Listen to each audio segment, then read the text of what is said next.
But with that, let's begin by grounding ourselves in the science. And I would love to hand it over to Professor Johan Rockström for his opening remarks. Thank you very much.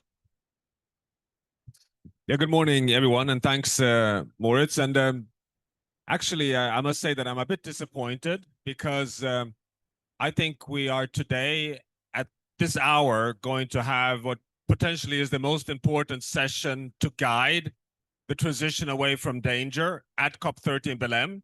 And my disappointment is that we're so few at this session. Great that you've chosen this, but I think keep your attention here, because I think that what will be discussed here may be potentially the most effective science-based mechanism to accelerate the pathway away from coal, oil, and gas, meaning a key element for what we need as an outcome also of the entire COP30 here in Belém.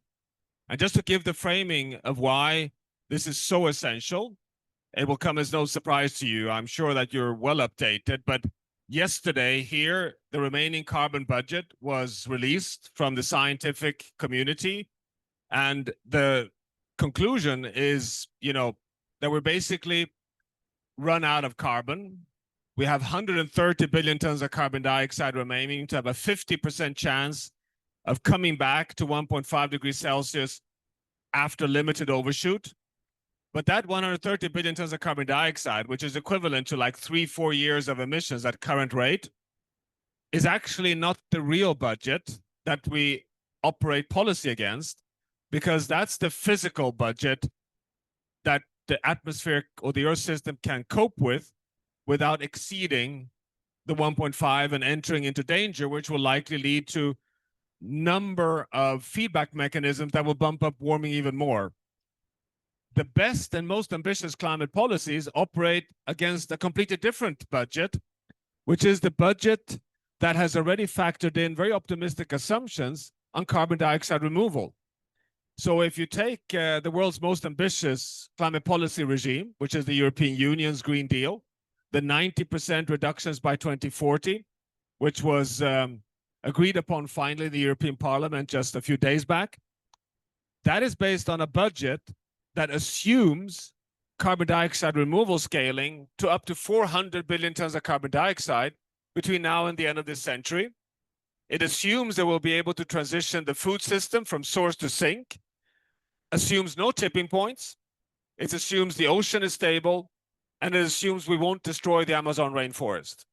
All of this is in the assumptions for a climate policy that is the most ambitious in the world, which is still not adopted by more than a fraction of countries in the world. This is why when Moritz says that we're in a situation of speed and scale away from danger, it is so well supported by science. So it won't be enough to have finance to scale the phasing in of renewable energy. What we need is also financial mechanisms to phase out fossil fuels. But we know that we cannot phase out fossil fuels in a way that ruins economies. So we have to find the incentives and the financial mechanisms to do this in a way that we can phase up renewable energy in an exponential way and phase out coal, oil, and gas also in an orderly way, but very fast, while keeping economies and societies and the purchasing power among citizens intact. And we have the solution. So let's see how it goes. Thank you so much, Johan, for these opening remarks.